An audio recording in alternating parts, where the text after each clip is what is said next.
Then there are classifications of see, firewall is it's here. So you got your internal network that you want to protect it, and this is the considered to be your external network. Your external network is the internet. So to protect your internal network, we need to put a firewall. Okay, firewall is basically computer systems like routers and packet filtering firewall routers and say proxies, application level proxies. You put them. So there are different types of firewalls, and here we got 4 of them in a broad classification. So packet filtering firewall, we can call them as IP layer packet filtering or stateful level packet filtering. So you got 2 main types of packet filtering firewalls. Then there is an application level proxy or application level gateway. So that's an application layer. Then you have also got circuit level proxy or circuit level gateway. It works at the transport layer. Then you can also have combination of these. You can mix and match some of these combinations. So let's look at what a packet filtering firewall is. The word says packet. Packet means IP packet. So you take the IP packet, and inside that IP packet, you have got an overhead or the header information or the control information. So header is about 20 bytes. So that 20 bytes, you got quite a lot of fields inside that 20 bytes. So that 20 bytes, now you can use those 20 bytes to control the traffic. It could be source IP. It could be your destination IP address. It could be your source TCP port address or the destination TCP port address. So you've got quite a lot of variants that you can use to control it. And you can apply based on this packet filtering firewall. Generally, it could be a router that performs a firewall.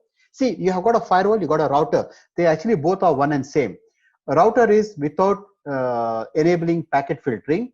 A firewall is a router with enabled packet filtering. Packet filtering has been enabled. So any router has got this functionality. In fact, even your modem that is provided by ISP has got a firewall, which is a packet filtering firewall that is built into it. It has also got intrusion detection system, your modem supplied by your ISP.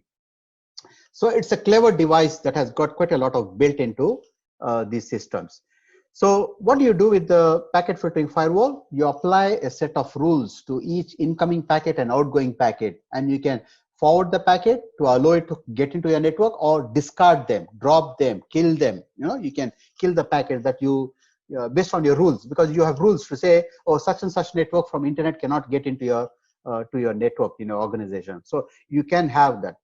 So some advantages that it is very simpler. I mean, this packet filtering firewall, the one that we are referring here, the packet filtering firewall is figure B.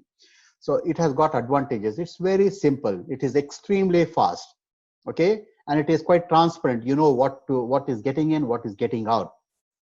You only need to put some rules, few rules you need to apply, and you need to have those rules based on policies that are needed for your company. So what traffic to be permitted, what traffic needs to be disallowed. So obviously prohibitions and allowing is what this particular firewall does. The Victorian Institute of Technology has other great videos covering many different topics. Please check them out, and thanks for watching. Remember to like and subscribe the video for more great content like this.